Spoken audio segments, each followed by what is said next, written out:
Welcome back to the Throttle YouTube channel. My name is Quinn. I'm here with Ricky, and today we're going to be working on our Civic Type R. Now, one of the things that when this car came out initially was people who were taking them to the track were finding that the cooling systems were not quite sufficient. The cars on track would overheat, which is not good. This is our current sweepstakes car. Obviously, we want to give a car away to someone who can actually use it. Should they decide to take the car to the track, this thing is going to be ready to go. So what do we have here, Ricky? We have our Michimoto radiator. We have our peak coolant. We have a power wheel radiator. Because we're gonna be... A what? Why is it so... What did you say? Did you say power wheels radiator? Yeah. No. So we have an upgraded X-Line radiator by Michimoto. So this is a much beefier, much stronger unit than the factory one. This has aluminum end tanks as opposed to the plastic end tanks of the factory one. Over time, they kind of wear out, and the plastic and the aluminum have different thermal expansion rates, so they tend to leak from the end tank. So having a full aluminum end tank is going to fix that. This is also a race add-on secondary radiator. So this is going to pretty much add in line with the cooling system and extract additional heat from the engine bay, keeping the coolant temps down, which is really nice. Wait, hold on. A radiator. We have a radiator. Bigger. Yes. Better. Yes. Fatter. Yes. And we have another radiator. Yeah, a race radiator. So a secondary radiator. This better is the race cooling. one. Yes. That one's actually really cool. So this sits... This is sick. This sits behind the intake manifold, kind of under, so you won't even really see it, but it taps in line with the rear heater hoses, which is really cool. And we have a bunch of bracketry by Michimoto that's gonna allow this to sit pretty much in like a factory style would, which is really cool. Pretty cool. So it's not just gonna be hanging out somewhere in the car, it's actually gonna be hard mounted, which is really cool. So I'm excited to see all this stuff go on. I love Michimoto because they create these brackets and make it a very bolt-on solution with a lot of their products, which is really nice. We also have an oil cooler here. We have an oil sandwich plate. So this has a thermostat inside. It's only gonna use the cooler when the oil temperature is above a certain temperature. This is an add-on to the factory oil cooler, which is a water to oil cooler. So having a secondary oil cooler is gonna be really nice. And of course we have the big cooler itself, and we have bracketry to make it an OEM mounting solution, which is really nice. Wait, so this already has an oil cooler in it? Yeah, so it has a oil cooler that's run by the coolant system. So the coolant extracts the heat from the oil. So we're adding a secondary. So not replacing. Yeah, so it's gonna have two oil coolers. That's good. And this is a big boy, and these are the mounts to set it up in the front corner, which is gonna be really cool. We have a thermostat, which is a race thermostat. It has a lower temperature than the factory one, which is gonna allow the cooling system to operate at a lower heat range, which is really nice. And we have these, which are a nice silicone hose upgrade. I haven't seen it wrapped in this. Yeah, this is a very nice looking piece. Super different from Michimoto. We usually get the glossy style. So, yeah, this is really cool. Yeah, I'm excited to see this. This is going to replace our factory rubber hose, which typically degrades over time, like silicone won't, which is good. So these are going to be much more durable in the long run. And we're going to be replacing the coolant expansion tank with a aluminum component by Michimoto. Yep. It's got a little peephole there, which is really cool. And it's going to replace the factory plastic one, which is kind of ugly. Yeah. It is. It's a really nice looking piece. Cool. So the only thing really light colored plastic in this engine bay is actually our coolant reservoir, and that's going to get rid of that. We got a lot of work to do. Let's start by draining the cooling system and getting all these OEM components off.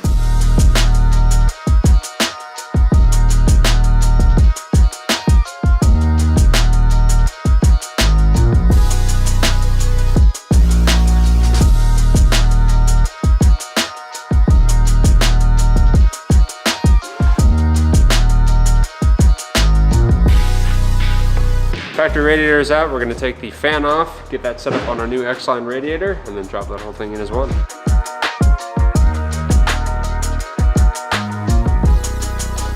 Ta-da! Boom! Stock thermostat.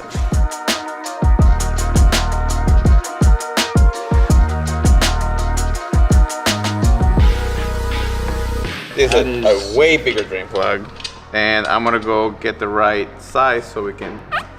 So that's one thing you guys need to check for when you get something aftermarket like this, is a lot of times they're assembled just to be sent out. They're not really assembled to be installed. So you gotta make sure everything's nice and tight. In this case, we have to make sure the drain plug is tight, get that tight, and we have a sensor that needs to go on and get tightened. That needs to come off the factory radiator. So just going through, making sure everything on your new products are tight before you put it on the car. Otherwise, you're gonna find out when you put coolant in it that the drain plug is loose and it's gonna leak everywhere. So.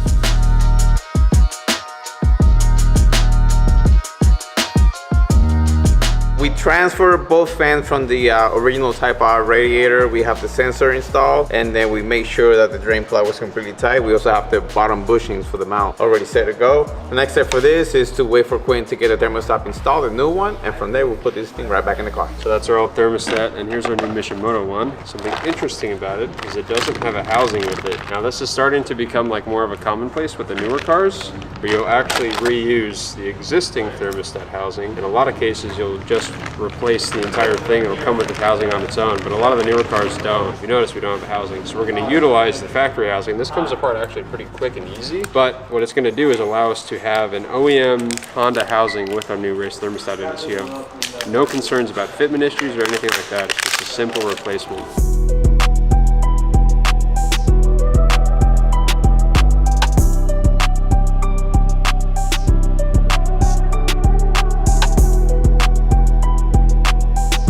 It's going to be a lot easier to set up and install the oil cooler with the radiator out of the way, because we can access those lines and get those lines through the areas we need them to be without fighting a radiator. So we're going to get that set up, get it bolted down, run our lines, get our sandwich plate on, and then our radiator will go back in. What are you doing out here, Quinn? Dude, what's taking so long? Quinn. Hey. What is this? Oh! Let's take a second to tell you about today's sponsor, Manscaped.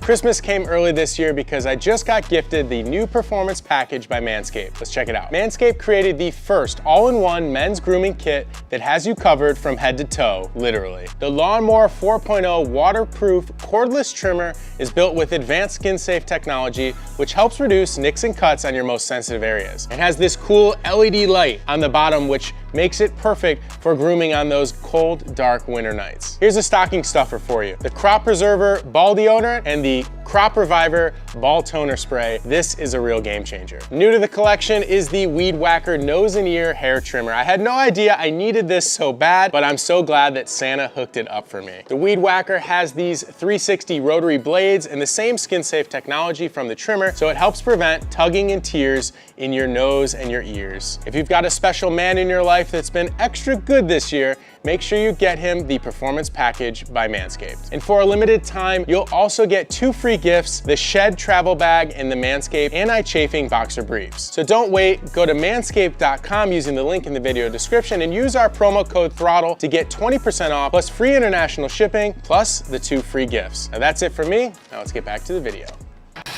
Well, the front end of our FK8 Civic Type R is blown apart, and while it is blown apart, it's a great idea to throw on these new Morimoto XB LED headlights. These fit any Civic from 16 all the way up to current day. It does not have to be a Type R, it will fit anything 2016 and above of the Civic nature or Civic family. If you'll allow me to geek out a little bit on these headlights, I'd like to show you some of the cool features on this that upgrade from even the Type R headlights to something even cooler. Now what you see up front here is an LED strip. This is a 5000K running light, and it is a switchback as well. Not only is it a switchback, but the turn signal is sequential, so it's gonna load up. It's gonna be one of those cool looking load up turn signals, kind of like what we threw on our Supra. Not only that, our Civic is of course gloss black, and the inside of this housing is gloss black to match that and make it look much more aggressive as well. Another thing to point out is that the lenses of these are OE manufacturer spec, and they are UV protected, and they will not crack, yellow, or discolor in any way, and they have a 5-year warranty straight from Morimoto. Let's take a look at the headlights we're going to be replacing. These are the Civic Type R headlights. They are an upgrade from your standard Civic. They are technically LED as well. However, the new ones are a projected LED, which means they have a dedicated kind of laser focused projector to emit the beam. These are LEDs that shoot down into a scatter housing, so you're still going to have the refraction of light to the side instead of straight ahead where you want your beam to be focused. So we're going to be upgrading that. It's no longer going to be the scatter housing, it's going to be the black projector housing. Also, we have, it looks like 2 separate LED strips. You have your turn signal, which is up here on top, and you have your daytime running light, which is down here on bottom. These are going to be joined and much more, kind of an aggressive line in comparison to this stock format. So let's take a look at how these headlights project onto about 10 feet away. We're going to put them on a dark blanket, kind of show you the cutoff beam and the color that's emitted. And then once we're done installing the new XB LED headlights from Morimoto, we'll show you afterwards how much sharper, brighter, and probably a cleaner white. And we'll show you the cool sequential turn signals as well.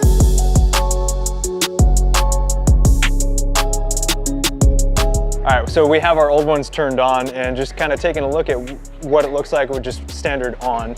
You got your pure white daytime running light here. You have your outside LED scatters that are on for the low beam. As soon as you flick on the high beams, these inner ones aim the scatter a little bit higher, and that's your brights. Actually, it's a pretty clean white LED color. It's probably about 5,000 K, and the cutoff is pretty clean, but there still is plenty of room for improvement, and that's where Morimoto is going to come in. It's going to give you a much more aggressive look, even when the car's just turned off and sitting there. It's going to be a much more aggressive housing. It's going to give you better light emission, and it's just going to be much cleaner. So let's get one of the sides tossed in with the Morimoto, and then we'll show you guys the comparison for what they look like on the car, and then what they're actually showing in front here. If you haven't already, make sure to subscribe to the throtl YouTube channel and turn on the bell notification so you don't miss a thing.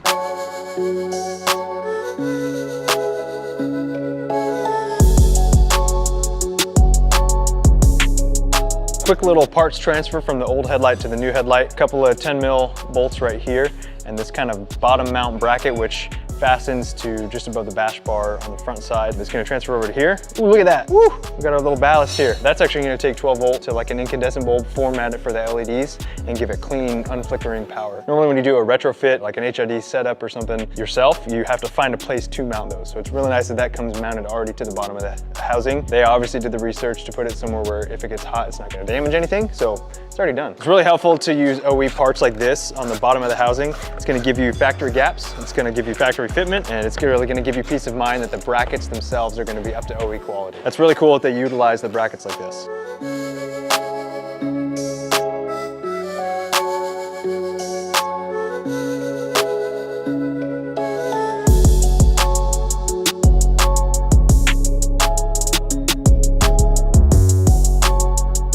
Just as easy as taking it out, it was just as easy to put in once I had that bottom bracket transferred. This is the stock harness, and it just plugs right into that 8-pin connector. Clickety click.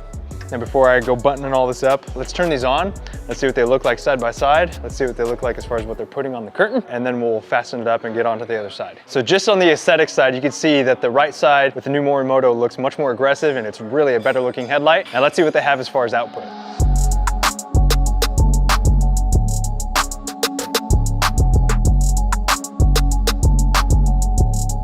Well, we got the side-by-side comparison. You guys can tell that this is much more aggressive looking. One thing going from a scatter housing to a projector housing is the daytime running light on this side is much more pronounced because you don't have all the scattered, the refracted light from the scatter housing kind of doling it out. You have that clean cut daytime running light versus it's almost like this is just one big bright light. So that's a huge difference that I see. And of course the black housing also helps with that. Well, let's see what the brights and the turn signals look like and that sequential turn signal. I can't wait.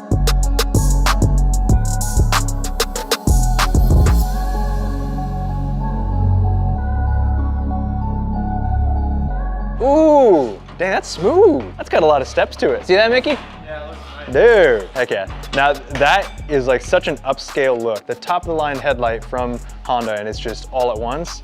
Then you got these. Bro, that's Dude, sick. the sequential speaks to me, I love it. That's as bright as the Super ones. Yeah, like this one's bright, but that one, ooh, It's a smooth sequential I mean, too. they would move out that way. Dude, it's smooth. You ain't missing that. Oh my dude, he's blinding. Yeah, right.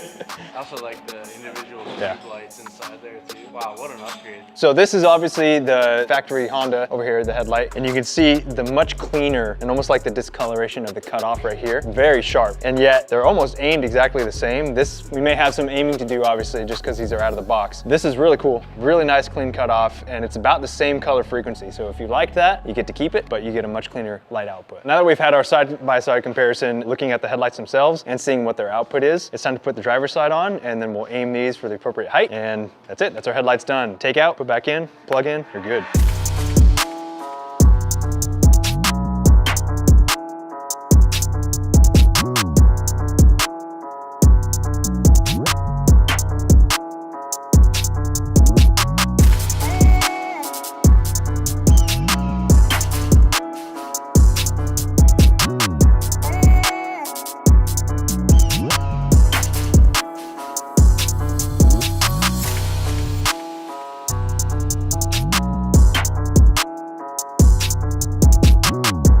All right, well, that is it for the Morimoto headlight install for our Civic Type R, and it is a great product. As you can see behind me, this is a major upgrade for your base all the way up to your Type R Civic, and it fits any model from 2016 to current, and of course it's available on throtl.com. So if you have an FK and you want to upgrade your headlights for better output and a much more aggressive look, take a look at those on the Throtl website and get yourself a pair.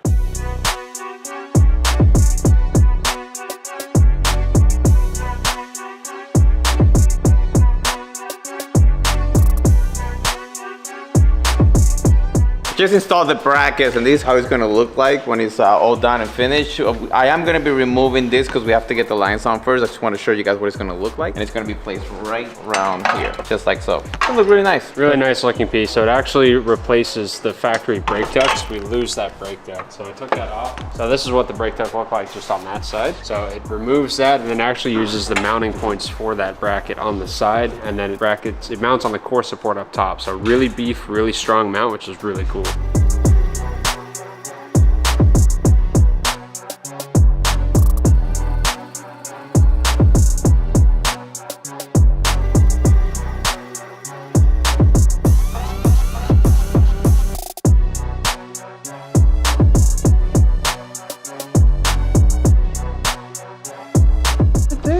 Okay, this guy brings this thing. You don't need that. Sick, bro. No, what is that? What is that? I'm gonna clean it. No. I'm gonna clean it with this. Keep that out of my fresh Bro, oil. this is why I bought this. This is a mess preventer. No. This is the first time. Since when do you care about not making a mess? I just want to use my He was trying to make an absolute mess with a coolant like 5 minutes ago. No, you're gonna make a freaking mess. No. Yeah. You just...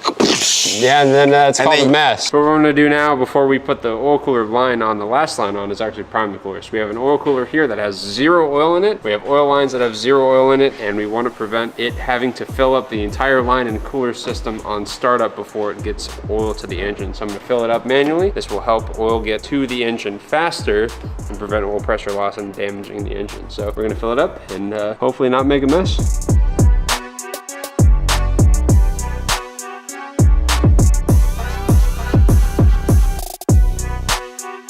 My little pump would have been done 10 minutes ago. Fell asleep twice already. I think that little pump would have took you a lot longer than just. No, bro, you like... Done. Wait, let me. With this. You're like... Cooler's topped off, getting the line on. We're gonna tighten it with this beautiful gold wrench. Ooh, is that top secret? Yeah, dude. Top secret. That's top secret gold, bro, right there. This is hot. This is That's pretty pretty hot. top For an secret AN wrench, gold. this is Yeah. pretty hot.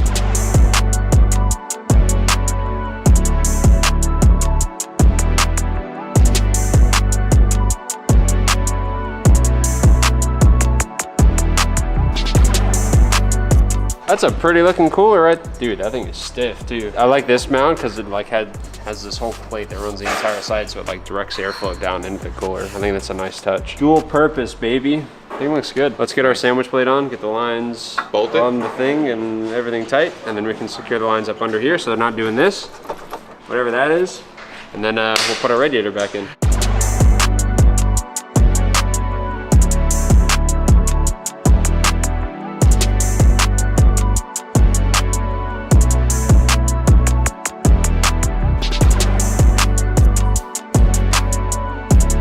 Sandwich adapter's on, now we're gonna put our lines on. So let's start with this one.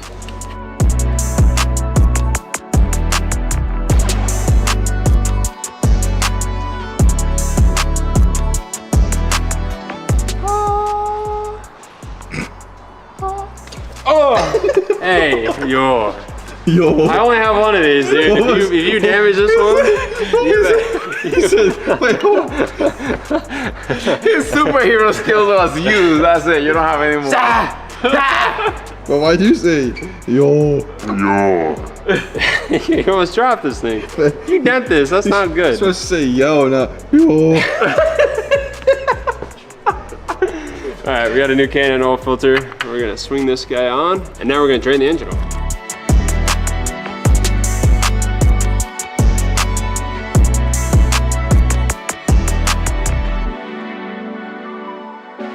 Oil change is done. We're gonna actually hang these lines down here like this. Everything's attached, everything's tight, but we're gonna put the radiator in, and once it's in, then we can tuck these lines back up under and secure them the way they need to be. So let's keep going.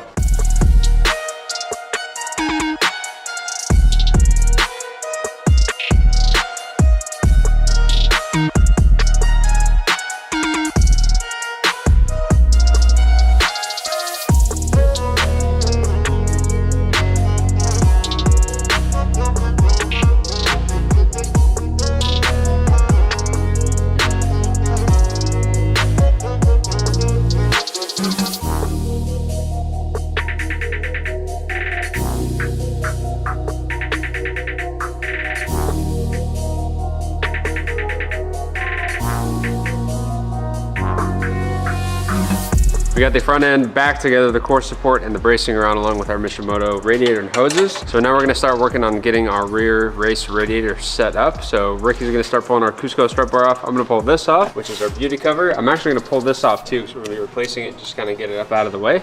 And then we'll get our rear mount radiator, our race radiator set up, and then continue on from there.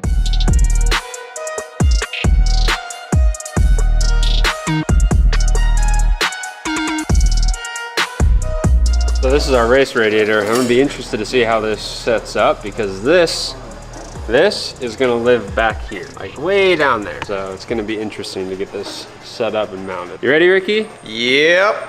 Ricky's never ready. Power wheel radiator.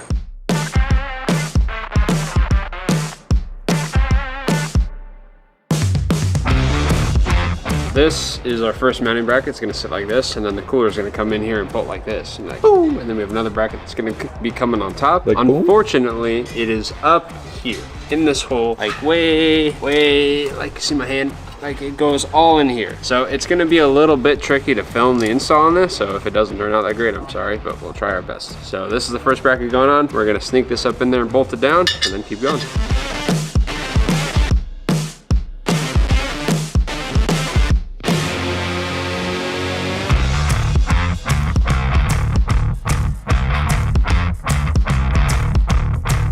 We got one of our hoses made. We're gonna put this on the cooler, then we gotta put the other hose on the other side, and then the whole cooler goes in the car. Let's go, baby.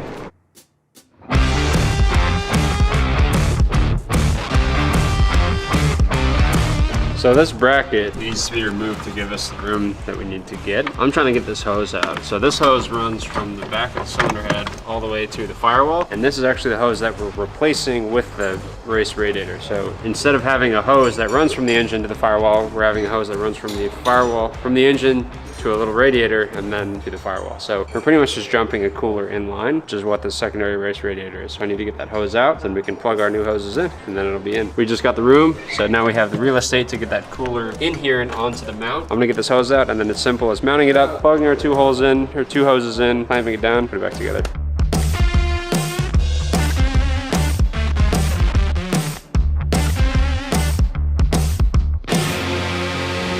There's the mount, there's the bottom of the cooler. She's up in there good, brother. We're gonna take it down, get the top mount on, and then tighten everything down so it'll kind of, because if we tighten everything on the bottom and we can't get the top mount on, then we have to loosen everything on the bottom again, which sucks, so we're not gonna do that.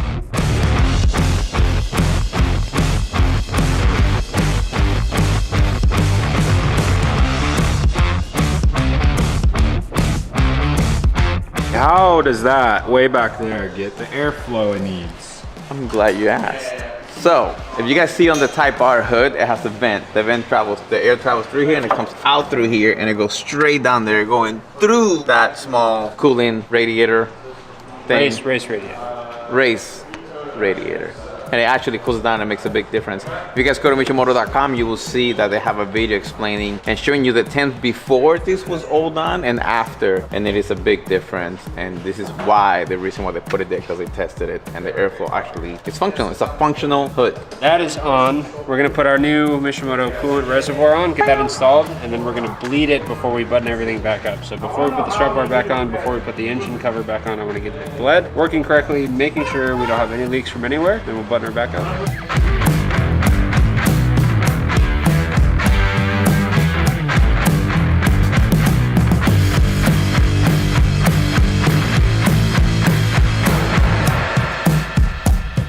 Ricky, what are you doing?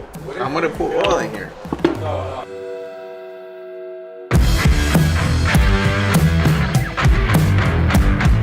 You think Ricky's ticklish? Yes. Comment ticklish? comment down below. Don't, bro. Yo.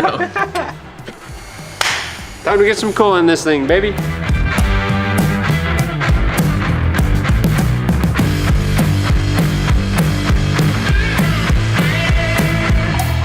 I'm waiting for Quinn to give me the go ahead so I can start the car. Hold on, I'm trying to Send it, dude. And then, hold on, I can't reach. And now, we can check the levels properly. You got pretty close. We need a little bit more oil, but you got pretty close. So Ricky Styles' measurements were pretty close. We were pretty close. He was like within probably 3/4 of a quart to being proper. You hear that? You know my Ricky style measurements never fail.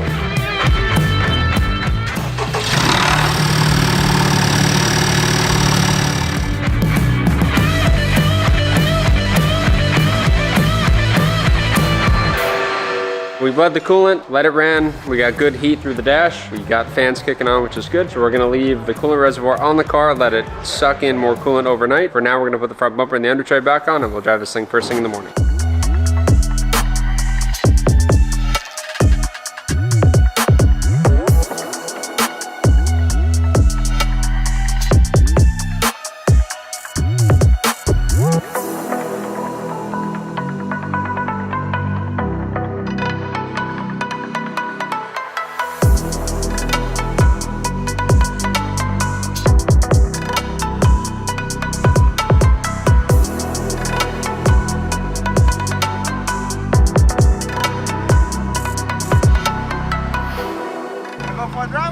Let's go, dude. Let's go.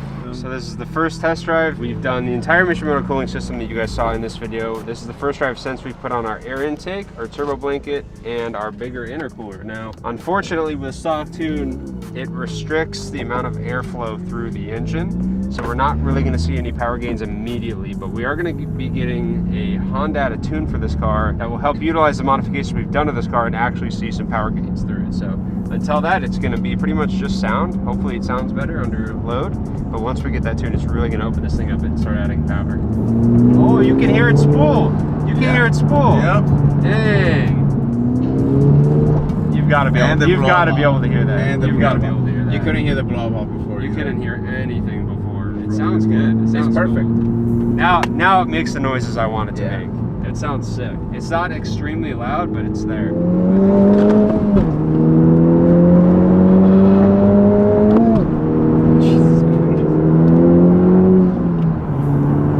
Dude, the blow-off valve. I know, it sounds All of it. It sounds really good. The stock recirculator, but there's like.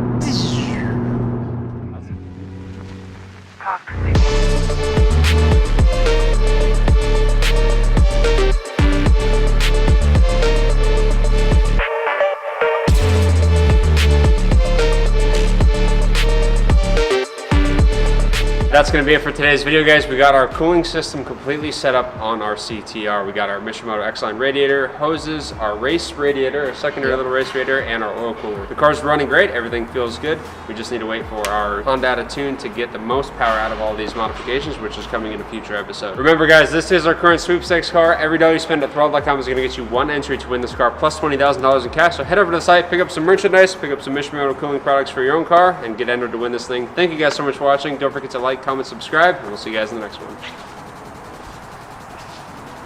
Get out of frame! Get out of frame, Ricky!